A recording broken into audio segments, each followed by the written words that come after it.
بعض اوقات کچھ ایسے واقعات ہوتے ہیں جس سے انسانیت کی روح تڑپ اٹھتی ہے۔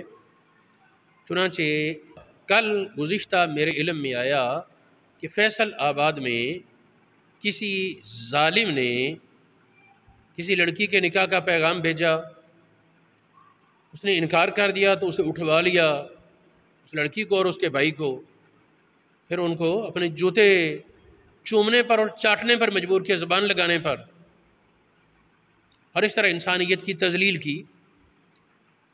اگرچہ بعد میں وہ گرفتار ہو گئے، وہ ظلم کرنے والا گرفتار ہو گیا، لیکن یہ پاکستان کا معاشرہ، اس میں کیا اعتبار ہے؟ یہاں طاقتور کے لیے اکثر اور قانون ہوتا ہے، اگر اس کو میڈیا نے اچھالا تو ممکن ہے 4 دن اس کو جیل میں رکھیں، ورنہ اسے بہت جلد شاید چھوڑ دیا جائے۔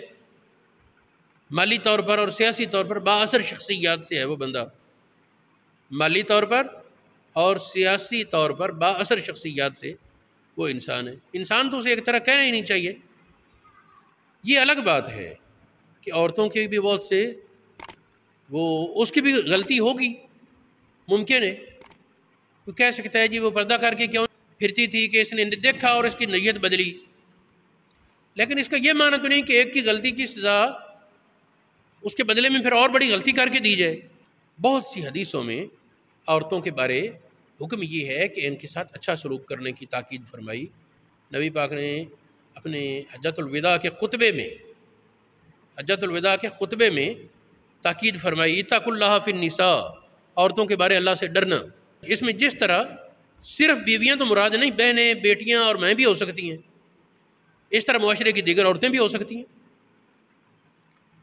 یہ حدیث سنن ابو داؤد شریف حدیث نمبر 1905، شرح مشکل الآثار امام طحاوی حدیث نمبر 41، ابن خزیمہ حدیث نمبر 2809 وغیرہ پر موجود۔ حجۃ الوداع کے موقع سے ہٹ کر نبی پاک نے زندگی کے آخری لمحات میں جو کچھ تاکیدیں کی تھیں، خاص احکام، وہ حدیث اس میں بھی اتقوا اللہ فی النساء کا لفظ مصنف عبد الرزاق میں اور بعض اور کتابوں میں موجود ہے۔ پھر استوصوا بالنساء خیرا، مطلق کتنا حصہ، عورتوں کے ساتھ اچھا سلوک کرنے کی وصیت قبول کرو، میری تاکید ہے عورتوں سے اچھا سلوک کرنا۔